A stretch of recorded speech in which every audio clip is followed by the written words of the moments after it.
What is up? Oh my goodness. I know we have a little bit of a lag, so I want to give some space for people to join. But if you are joining this episode of Unusual Fare, please shout it out.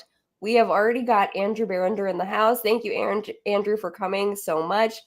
I have my friend, my mentor, my spirit animal, Mike Schein is here. He is the owner, operator, CEO, chief creative officer of Microfame Media. He's an Ivy League grad, everybody, but only undergrad, which is why he's invited on the show, because he's a BA man. We love a BA man in the house. And he is the author of The Hype Handbook. You can buy it. It's on Amazon, McGraw-Hill. Mike Schein, thank you so much for being here. You know I cherish you and your time. Thank you so much. Say hello to our audience. Hi, audience. It is my absolute pleasure. I can't wait. I don't know if it's a great week to be an Ivy League grad, but that's another story. But yeah, I can't wait. This is so much fun. I'm a fan of your show, so it's great to be on this side of the microphone. Hey, super lucky to have you here. I don't even know where to start to introduce you, but I want to shout out a couple of different things. Oh, hey, Royce, thank you so much for joining. Looks like we've got some people who are popping in. They want to hear a little bit about the Scrooged episode of Unusual Fare, which is when Afternoon Snack goes live. Briefly, Mike, if you don't mind, I'd like to shout out that my work bestie bought me this hat. It says, "Here for the snacks." If you like the snacks, come back often. Mike, maybe he'll come back. It depends on how well I treat him on this episode. We'll just find out. I am so grateful that you're here because I'm actually in the beta cohort of Mike Schein's masterclass on building hype and influence. This is like core, this should be like core marketing curriculum. Literally, I think the last time Mike and I chatted, he was on his way to give a talk at, was it NYU? Columbia. Yes. Yeah. Teaching the children about hype, wherever the hype may find them. Super grateful to have you here. Mike, can you tell us a little bit about Microfame Media? And when you talk about hype, what does it mean?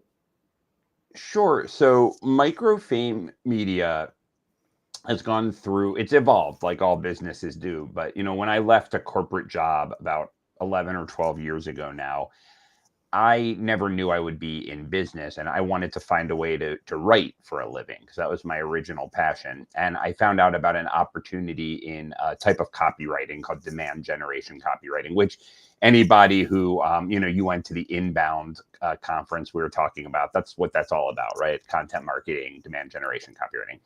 And I realized pretty quickly that I was good at it. But what I didn't realize was that I had no idea how to get people to buy my services. I found a few referrals, this and that, but it was very hard for me to make a living.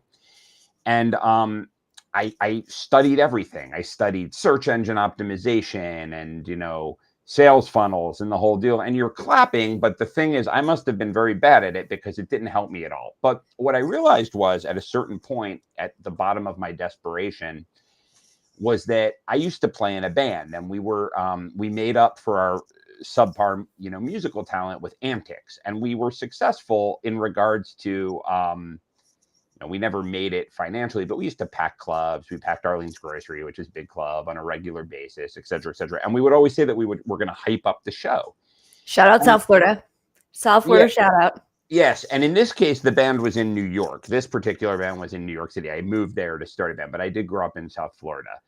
And long story short, what I realized was I had become too much of an adult and too much a professional. I was focusing on technology and the latest, high-tech ways of marketing yourself instead of focusing on human beings, that human beings are attracted to excitement and energy and fun and conflict. And so I started applying those techniques to my writing business, and it did really well. It exploded. And then from there, I realized that people wanted the marketing more than they wanted the writing, because when people are hiring a copywriter, they're really hiring what you can get for them, leads or sales or attention. And so it became an agency based on this concept of hype. And the way I define hype, which can often be a negative term, I define it very simply as any set of activities that get a large number of people highly emotional so that they'll take the action you want them to take. And that action can be negative, it can be positive, but that's almost irrelevant. Human beings behave in similar ways to the same stimuli. And the idea is to channel that understanding of human nature into getting a certain result, hopefully a beneficial one. So that's what the business is about. That's what Hype is about. That's what the book I wrote is about. It's kind of become the theme of my life. So I genuinely feel so engaged by what you're selling, frankly, because you're talking about the fact that emotions have a role to play in like the B2B buying cycle, and you came from DG. So like you get the fact that like everything is gonna be tied back to ultimately like what is this copy? What is this creative? What is this product delivering? yeah, I mean, it's very funny because we all know that buying something like Coca-Cola, which is sugar water, is about emotion. You know, anyone on the street would know that ad agencies are tapping into your emotional triggers to do that. But if you really took a moment to think about it, what would be different about business to business? It's human beings buying something to solve a problem. And in fact, that problem has to justify typically anywhere between a $30,000 to $500,000 purchase, right? So it's one thing to say, oh, we have this piece of technology that costs $5,000 a license or whatever it is that does this and does that and has the magical flux capacitor, lead generation, formalization, and people will nod their heads politely. But if you can somehow convince them that, or not convince them, if you can somehow tie what it is you're selling to the idea that they work an extra 2 days every week because their workflows are so disorganized that they may lose their job even though they're working 7 days a week. And this thing, the ideas behind this thing could potentially solve that in a way that nothing else can. Well, yeah, that's all about emotion. So it's in some ways deeper emotions because you're talking about people's livelihood, not about the fact that they're the choice of a new generation because they drink sugar water, right? Dude, that's actually really deep because I do think that like, when it comes to taking on purchasing decisions for like a company that you're working for a job that you have, you want to make sure that you do the best possible job, right? Yeah. Like when you have the onus of purchasership on you, part of it's like I want to look good in front of my boss. Part of it, 100%, right? If that's your role, if you're the purchaser, right? I do want to like get in front of this conversation because as we tend to do, I could go on. And, Right. like, this could just become a tentacles conversation, so I Sure. wanna bring it back, like, just quickly Yeah. to table setting a little bit because this is the Scrooged episode Yeah. of, Yeah. Yeah. you Yeah. know and obviously you wore, the right shirt for an episode about the holidays, an episode about Scrooge, but the reason why I wanted to talk about Scrooge is because you're a big Scrooge. Yeah. I'm not a nice You guy, Laura. when it I'm comes not a nice guy. I mean, I think I can tell. No, I'm just kidding. You're one of my favorites. Thank I you. literally have to say, like, this whole concept of rotten opinions, which is what is like the context of this show today, the whole idea of rotten opinions and how you can use them. I had no. I'm sort of mostly part of a social media generation where it's like be agreeable, do the things that other people do. So when it comes to like rotten opinions, I'm kind of a little sketched out. Of course, let's just acknowledge for a second that you are part of my favorite generation, the micro generation, the Gen X generation. My best friend Ann Merrill, who was on the show before, she's a Gen Xer. I've talked to you before about my legitimate obsession with any generation except for mine. Only just because we've ruined everything. But truly, Oh. like, really, I had not accessed the concept of intellectual strategic contrarianism ever before, Yeah. just because everything looks so the same in, this social media world. But I really have gotten very invested in the exercise of going through this rotten opinions piece, which is why we call the episode Scrooged, because you have a lot to say about rotten opinions and what they can do in terms of influence building. And I just want to like, kind of predicate everything that we're talking about now. When I talk about hype, I talk about influence building. Like those are the same things to me. So it's like when we're talking about developing hype and conversation and buzz and leaning people in a direction, to me, that's influence building, which matters to everybody in marketing. So Absolutely. Yeah. tell us what are rotten opinions and what do they do for you? What was really interesting about writing the book that you mentioned, the Hype Handbook, was that in doing the research for that book, I got to put a little bit of science behind the ideas that I just came to organically by trial and error. And so when I was researching, it really was obvious to me that people are more attracted to conflict than they are to agreeableness. And in fact, the online thing demonstrates that more than anything. If you have someone out there picking fights, they'll get all kinds of clout, right? But something I realized was that we're really hardwired to be that way. So this anthropologist did a bunch of went to this alcove in South Africa and became, within a 99% degree of certainty, found that was where the human race all descends, from this one area. There was this mass extinction event or near extinction event, and the only human beings that survived, are the savannah walking human beings, went to this area where there was abundant shellfish, which is, you don't have to do much to get shellfish. It's just sitting there. It's high calorie for low investment. So the people who were able to commandeer this source of food that kept the human race alive were people who were very good at cooperating with people they perceived to be like them. And perceived is the key word, because they were all the same. They were all the same genetic makeup, but who also found reasons to bond in a tribal way against people they perceived not to be like them, because they could drive the other people out. And so we're all descendants of those human beings. We're all descended from people who, based on pretty arbitrary tribal sort of designations, were very attracted to being against people and against ideas. And that can become really nasty. I mean, some of the worst movements in history have resulted from that tribalism.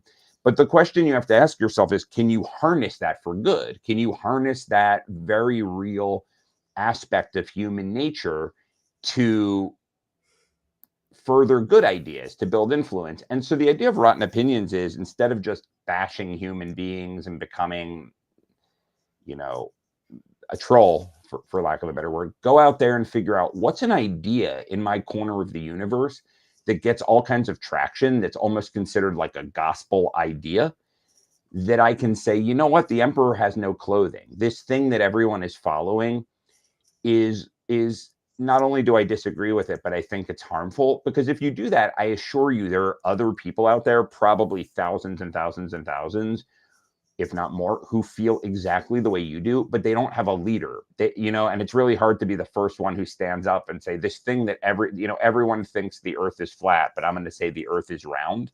But once one person comes out and says it, and if you're the one to say it first, you become the tribal leader. You gain influence, to use your word, and sometimes a lot of influence. And that's how you get people. And people like to buy from people that they influence. So that's a long answer to that question, but it's really key. I mean, it's really something human beings cannot avoid, and you can really use it to get a ton of influence. I mean, I think there's this whole and this is going off script a little bit from what we talked about, but I think that's okay because I know you can handle it. There's this whole thing that's happened on LinkedIn, pushing back against when people preface their posts saying unpopular opinion, but yeah, right. And it's not. Right. It's actually something that we all agree on. Right. That's funny. I didn't think about that. That's really true. You see No, that I a didn't lot. either. Yeah. When we were prepping for this, I totally didn't think about that. Yeah. And now I'm thinking about it as you're talking, and I kind of am curious about your thoughts on that. It's this whole it's all milk toast. I think that's the thing. I mean, it's a function of, do you want to have incremental growth, or do you want to do experiments that may flop, but when you hit one that's big, you grow exponentially. So this might get us back on track, but I kind of found this out accidentally, because when, that story I told you about starting my business, it was really stressful in the beginning because I had a year's worth of savings and I was burning through them and things weren't going well. And I had talked my way into having a column in Inc., the digital version of Inc. magazine. And that No, I seems know. great, but it wasn't making me any money. You know what I mean? And so I had been seeing Gary Vaynerchuk, the marketing guru, who, you got to give credit where credit's due. I mean, he's built many great businesses, but he was going around at the time, and he does this less so now. But at the time, every post he did was basically screaming at young people that if they want to become successful in marketing, they need to personally be on social media working, 23 out of 24 hours a day, putting themselves out there. And he would say it in a very crude way, like when he's going to the bathroom, he would be on the toilet, tweeting and this and this. And I remember like thinking to myself, like, wow, that's really bad advice. Like, Gary is getting rich off this, but what if instead of having inherited a wine business from your father, you're making the wine? Shouldn't you be out in the vineyard making your product better rather than being on Twitter talking about wine 23 hours a day? Now, I had an ulterior motive for talking against this because I sold content packages and they were based on saving time on micro content for my clients, so they didn't have to do the work. So I wanted to show them that it's not good for them to be on all the time. So that's the trick. Align the fight you pick with what you're selling. So I wrote an article called "Why Gary Vaynerchuk is Flat Out Wrong." And at the time, I didn't have a unifying philosophy. So I was scared. I mean, it was like my hand hovered over like the mouse before I sent it. I remember being like, did I screw my career up? And it talked about how like that advice is bad and it's better to have a systematic approach. And I was really nice. Like, it wasn't about being a troll. I talked about how the business he built was fantastic and blah, blah, blah. So like that night, and remember, I could not have been more of a nobody at this time. My phone started blowing up and I had like so few Twitter followers with all of these tweets and all these people like lambasting me and like talking about how I was an idiot and I was lazy. And lazy was funny because I've never worked so hard in my life because I was like trying to like keep the sinking ship from like sinking. And so I was like scared. I was like, did I just screw up my career? And then I woke up the next morning, I had like 50 new Twitter followers and I started with like 200, and then it just kept growing. And that was like the start of my career because there were even though a lot of people hated me, they were going to hate me anyway. But there were all these other people who secretly felt the way I did. And suddenly I was the like systematic marketing guy. And even though I didn't get as big as Gary at that time, uh, you know, um, and I've built a really nice career since, but Gary is massive. There's enough people out there. You know what I mean? Like, you don't have to be a celebrity. You just have to be a micro celebrity, right? So now there were enough people supporting me, and then they started referring business to me, and I started to get big clients and blah, blah, blah. So, I don't know, that's an example in my own life that really shows you how this kind of thing can work. I But it mean, doesn't have to be with a person, it can be with an idea, but that in my case it was with a person. Yeah. I am a micro celebrity, so I already understand like about that. Yeah. Just kidding. You are a micro I'm a celebrity. micro celebrity to my cat. No, but You're I a have micro celebrity to me. I And to all the people listening to this hey, show. we've got 8 people in the room right now, so don't diss. I Um, always know this. I'm saying, like, look, that you're famous to them. so thanks to my cohort, to my colleagues. But no, I will say this: I had a terrible experience with Gary Vee. In fact, I actually walked out of Gary Vee's lecture at Inbound. He's all he did was scream at the audience the entire Screams a time. lot. And Screams I a lot. really was confused. My friend Amber. Amber, you're the sweetest ever. Thank you so much for being here. Amber, truly thank you. Like, she's God's gift to every human being, literally. Thank you, Amber. Oh, thank you, Andrew. He thinks I'm a micro celebrity too. Thank you so much. That's kind. I don't really care about influencing anybody else except for Mike Schein, Andrew Barringer, and Amber Williams. So I'm Yeah, happy. very Um, important people. literally though, Gary, like, I wanted to leave Inbound. That's also the night that, there was an election and Hillary Clinton lost the election. And I was in Boston, which is like, a weird place to be.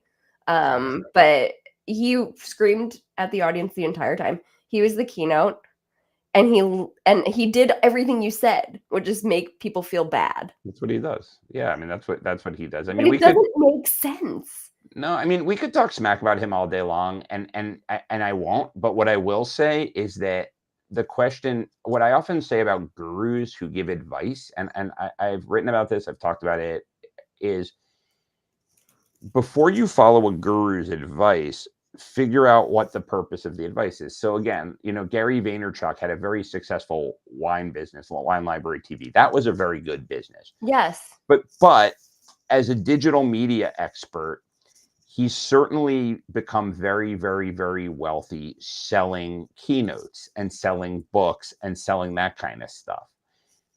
But when you ask around and you say and you find out what ad campaigns has VaynerMedia done, I have yet to have anyone bring one up to me. And so basically what's happening is, and I could be wrong by this point, but I certainly wasn't wrong for a long time.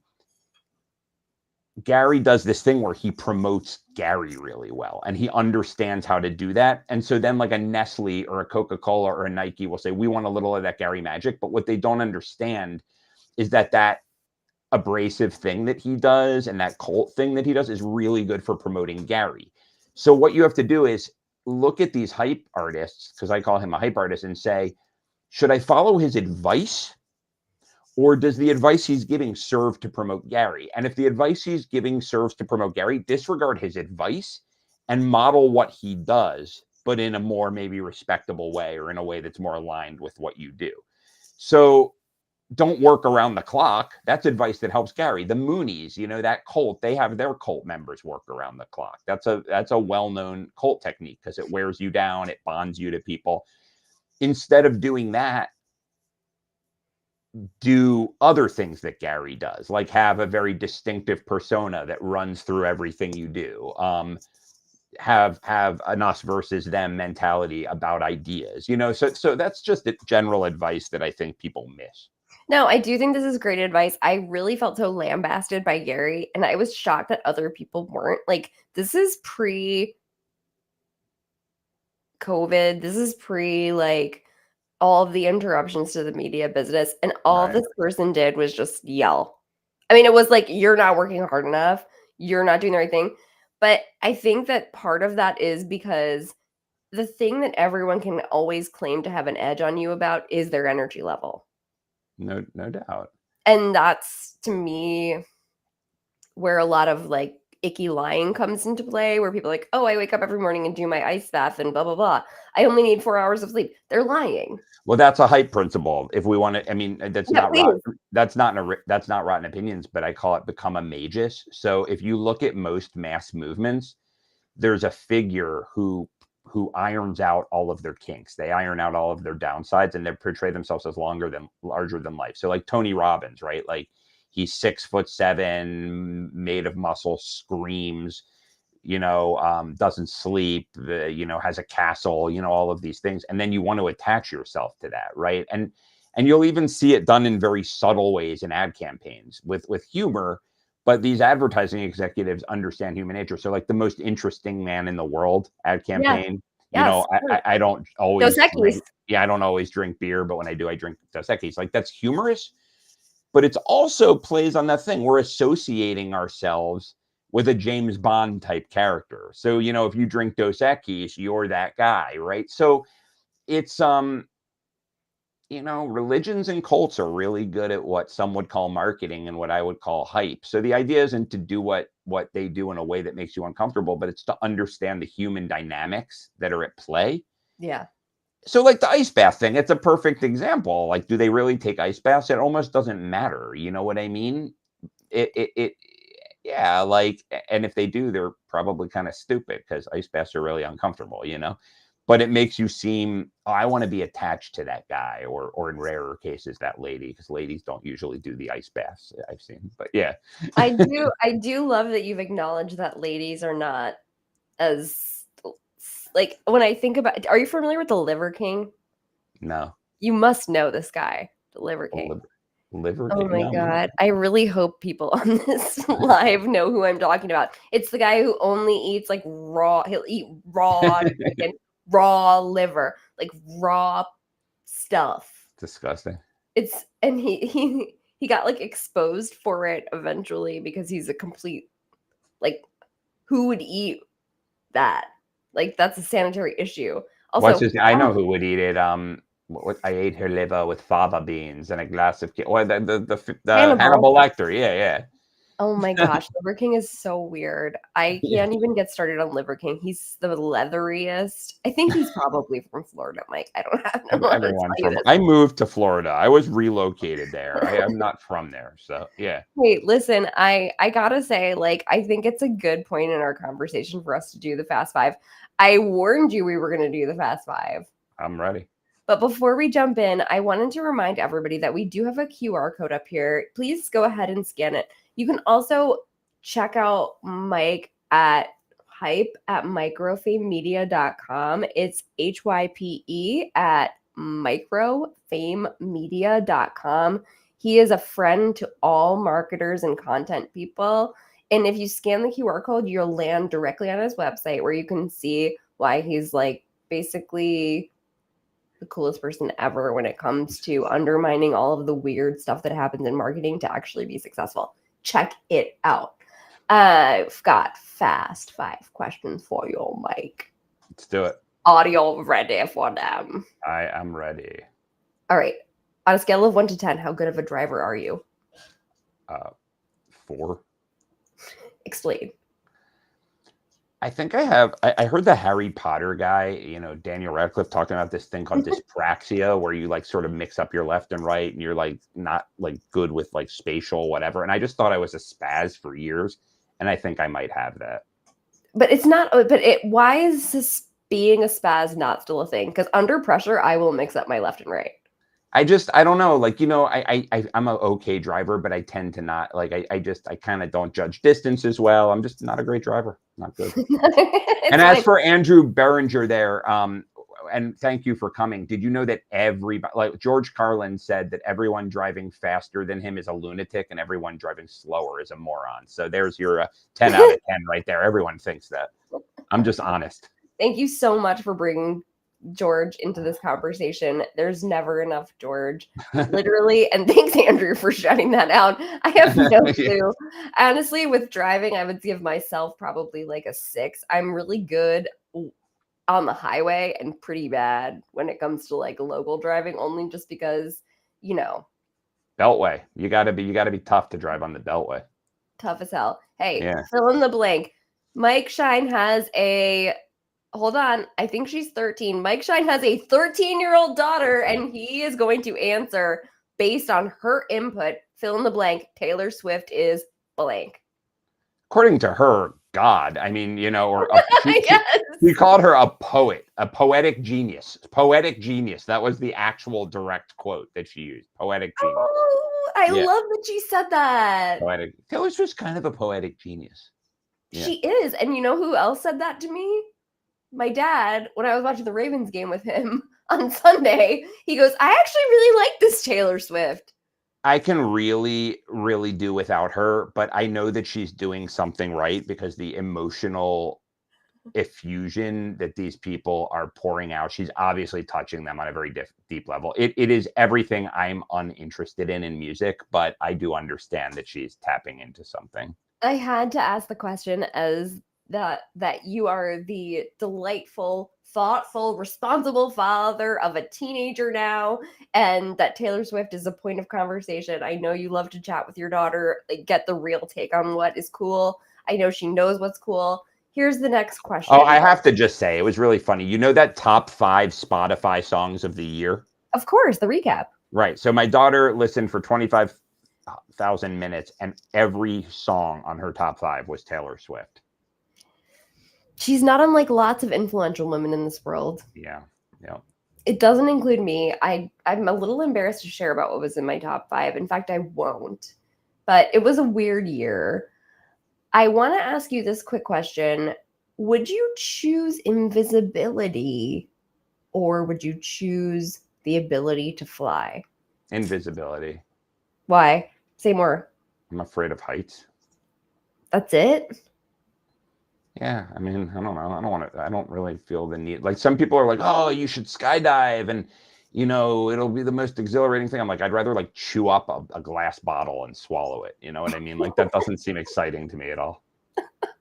Okay, fair enough. I don't I want mean, to you trigger. gave me a binary choice. Like I don't care that much about either of them, but like if I had, but like invisibility would probably be the thing. All right. Well, Andrew says fly. We've got Well, he's an awesome driver. He flies down the highway. He's we're yeah, not sure. We're not yeah, sure. yeah. All right. Favorite childhood TV show. Mike Schein, what is it? This is important. What era of childhood? Under Like little 15. Knight Rider. Okay, say more about Knight Rider. Knight Is that the Rider was talking car?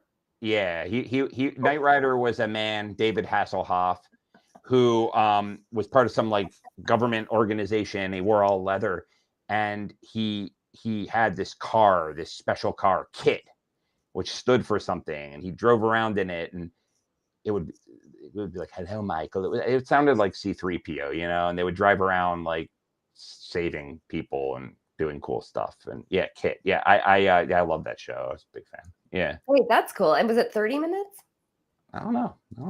I had no sense of time back then. Are Yeah, you the Huff. familiar? Are you familiar with the show Melrose Place? And did you Yeah. watch it? Yeah, a lot. Yeah, I was like embarrassed. It's funny. I used to watch it and not like that was when I was a teenager.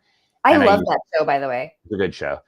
But it was kind of embarrassing to be into as like a 16-year-old boy. And then I remember like I wouldn't tell anyone I watched it. And then one day I like went over my friend Matt's house and he was watching it. I'm like, and then he like gave me the whole rundown of like all the like this one was dating him and cheating on her and this and that. Yeah. So yeah, And Andrew too. Andrew Shue. I will say that the show I've seen the most episodes of, and it's a terrible show, was Saved by the Bell. Like I've seen every episode of that show. I don't know why. Oh my gosh. So Amber contests you on Saved by the Bell about 90210. What is your thought about 90210 versus Saved by the Bell? Personally, I prefer, in terms of teenage shows, 90210 versus Saved by the Bell, only because there were some real thought plots in there. I think Saved by the Bell is a terrible television show. I mean, I think 90210. I mean, it's a horrible. It just was on. Like you couldn't pick what you wanted to see. It was just like on all the time, so I would watch it.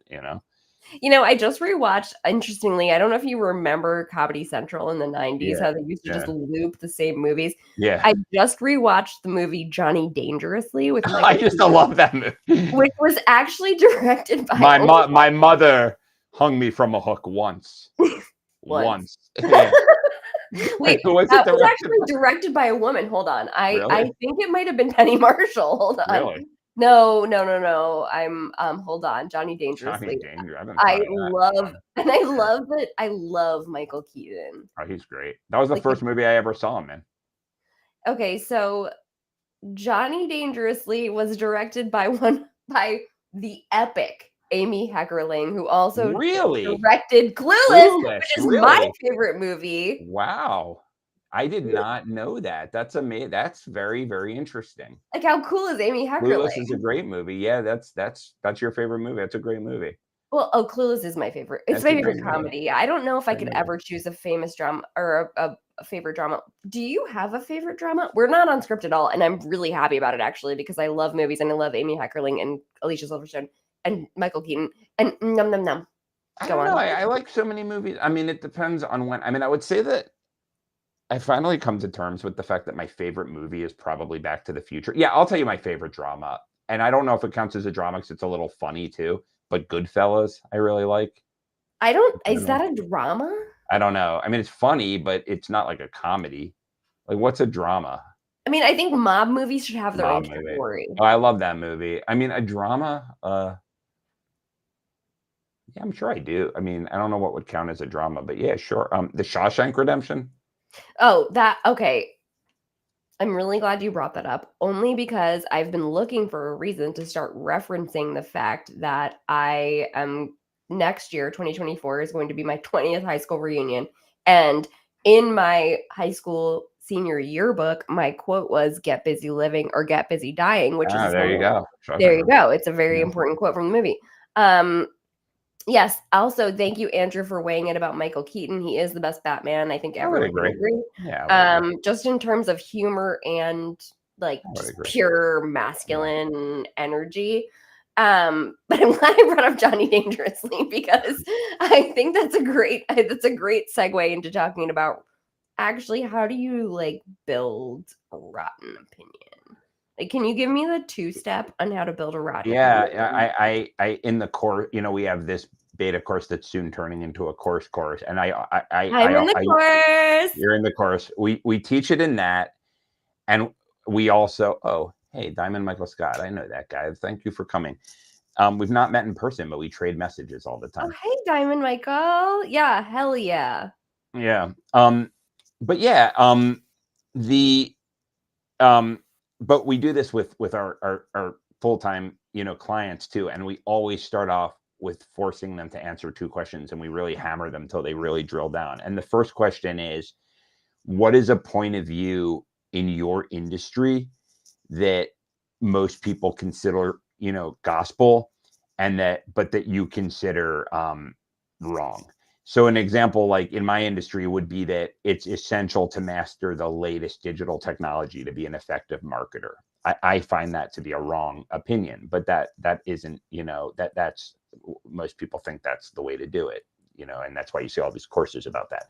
And then on the other side, what I ask them is, I say, what is a point of view that you are 100% confident about, not 99%, but 100% confident about, that other people would disagree with? And mine would be that it's important to look at nasty characters to figure out how they market themselves and then reapply what they do ethically. So you do that. And then what you can do once you kind of brainstorm those answers, there's a third step, and I call it the anti-elevator pitch. And what you do is you tie those ideas to a how statement. So I might, but before I did the hype thing, when I was just pitching regular marketing services, I had this elevator pitch and people's eyes would glaze over and they would smile and no one would care. So what I started to say was, how when you're a consultant, it almost doesn't matter how good you are, but the people who do the best tend to be those who get the most attention in their niche. If I was talking to a consultant, oh yeah, I hate that. I try so hard. My stuff is so much better. Yeah, well, my company helps that happen for people. We turn consultants into the celebrity in their niche. And then they say, well, how do you do that?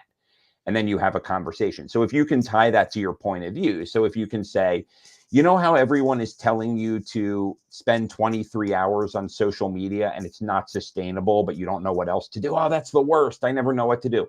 Well, we have systematic approaches that are much more effective to that than getting your name out in the world. Well, how do you do that? And now you have a conversation instead of lecturing someone. So that's sort of the 3-step way to build a contrarian opinion and do it in a way that really drives your messaging. And then from there, we create content, we do all of that stuff. But you have to start with that contrarian opinion.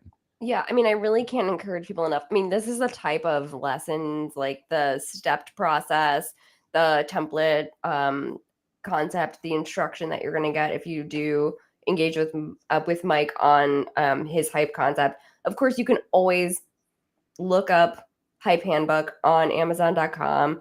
It's a great book. I literally am so enthused about the fact that Mike actually gives you things that you can do versus just kind of smoke and mirrors until you buy something and then what you get is not so substantial.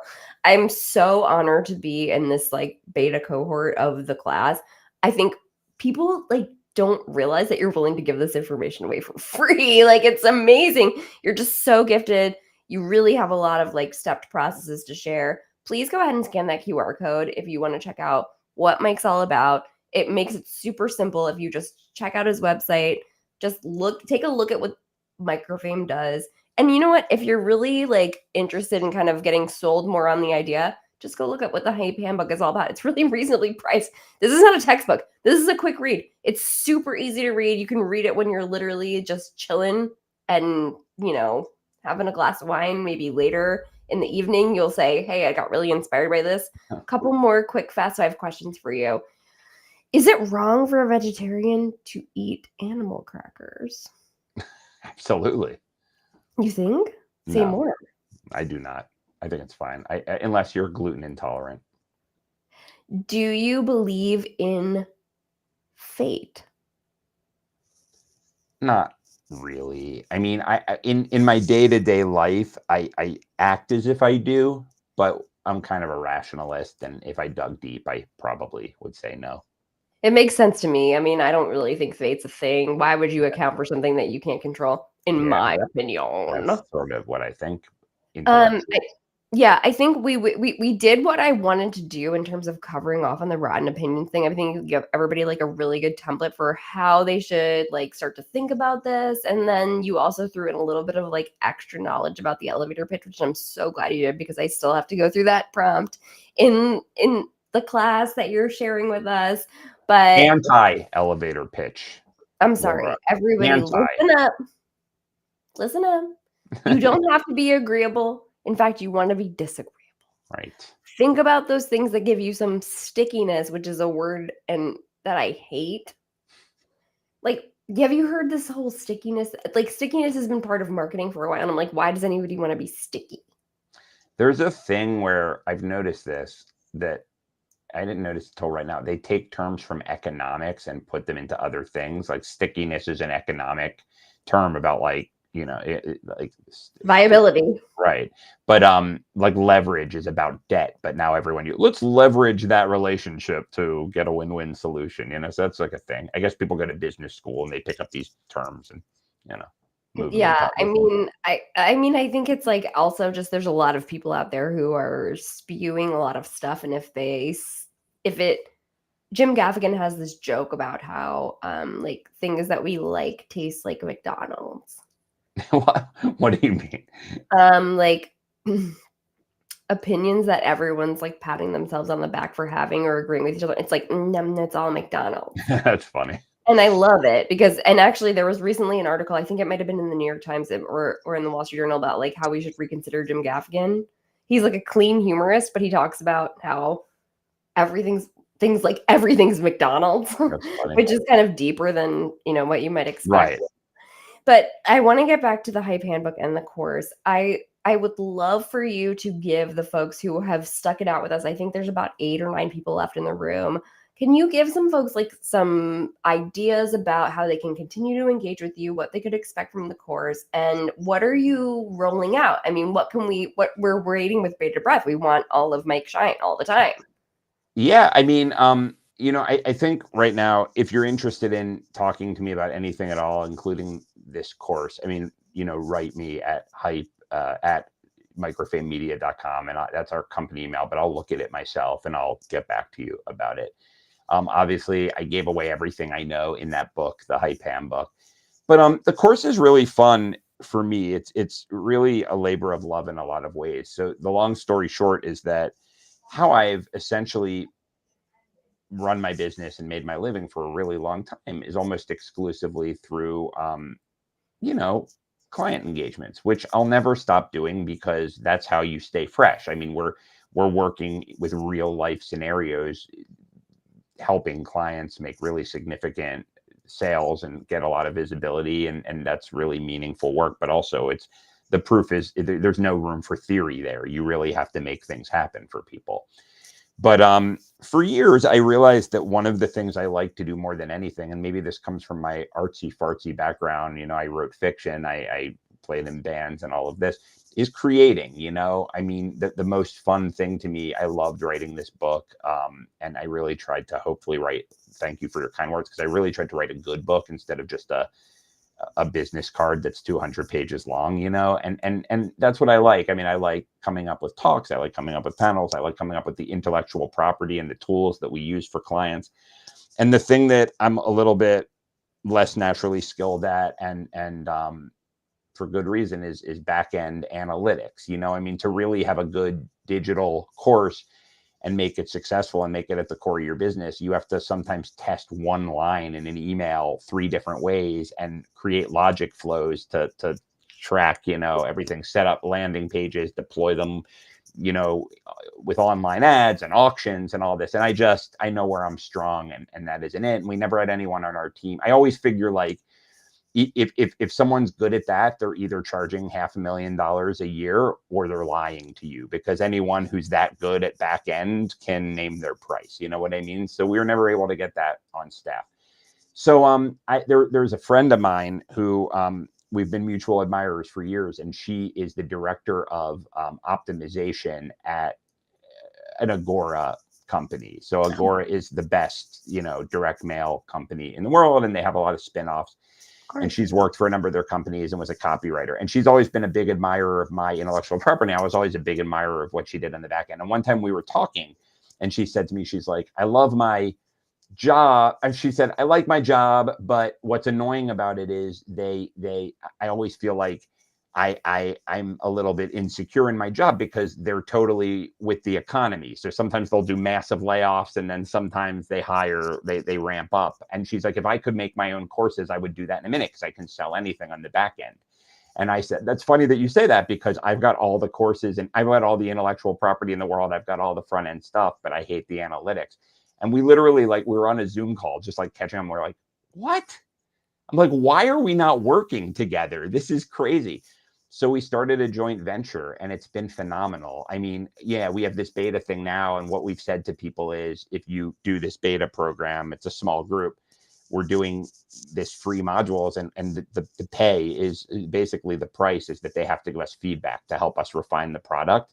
But then, in the very, very, very near future, we've already sold some stuff in the program. People have really liked it. And then it's just going to be about taking over the world with this thing, just multiple courses, multiple programs, multiple masterminds, growing the list. So it's really good stuff. It's really fun. And people have really, really liked it. I'm really pleased to say that it's gotten great feedback. So yeah, again, actionable, totally reasonable. This is no smoke and mirrors here, everybody. If you want to learn some stuff that you feel like gets you at least thinking, if not writing some plays for your playbook, please engage with Mike. Listen, I've got the QR code up here. Mike, I'm so proud of you. Literally, thank you. And your show is amazing, Laura. I mean, I'm really proud of you. Really good stuff. You're a really good interviewer. This is fantastic. I appreciate you so much, and I've learned so much from you. I am so grateful. Everybody understand, I met Mike on LinkedIn last year. He's taught me so much. He's a kind person. He's super smart. There's a guy behind this brand. Please go ahead and email hype@microfamemedia.com if you have questions, or go ahead and scan this QR code. Mike, parting thoughts for our audience. I'm truly so blessed to have you here. This has been great. I guess the only parting thoughts I would say is that a lot of people will say to me, well, I don't really want to promote myself, especially in this way, in this kind of hypey way, because I just want the cream to rise to the top. And what I'll say to them is, it's almost your moral imperative if you really believe in what you're doing, because the bad guys get it already. There are people out there selling garbage who understand how to manipulate people. And it really is manipulation, because they'll lie, but they also understand how to move huge numbers of people. So as long as you set up a moral code and an ethical code, don't lie and leave people better than you found them. We need good people who are promoting their awesome stuff in line with true human nature. So I would just encourage you, whether it's from me or just studying how human nature works, because this stuff is out there. We need awesome people with good products, doing stuff the right way and getting the word out in the right way.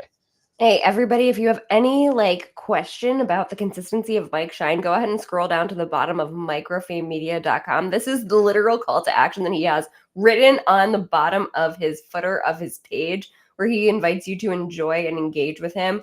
It's, if you have something, if you are in the right, if you're on the right side of thinking, please get in touch with Mike. Amber, I know you're a nurse healer. I have so many things that I feel like you and Mike could talk about. There is so much validity to what Mike's talking about, and he really believes in mission driven. So that's another thing. Maybe you'll come back. Me? You'll come back to the show. Oh, anytime. Yeah, of course. Oh, yeah. I hope you would. I am so literally, it is my honor to have hosted Mike. I am so pleased that you were here. It's SCHEIN. It's Michael F. Schein. You can find him on the QR code that we've got up here. You can also email him directly, hype@microfamemedia.com. He's the most approachable guy. I really hope you got that from this.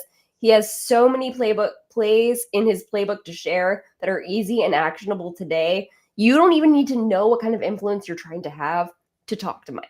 Please understand that you don't even have to have that focused yet. It's part of his job to help you focus that. Oh my gosh. Yay, Royce, Amber, Andrew. We've got some long lasters who hung in there with us. Mike, thank you so much for being here. I'm going to text you after this to let you know how good of a job you did. Well, thank you. And I will answer that text. And Thanks, Bob. Hey, thanks everyone for the great comments. Really great group. Yeah. We'll see you soon another time, I hope. And thank you so much for being part of the party. All right. Bye, everyone. This was awesome.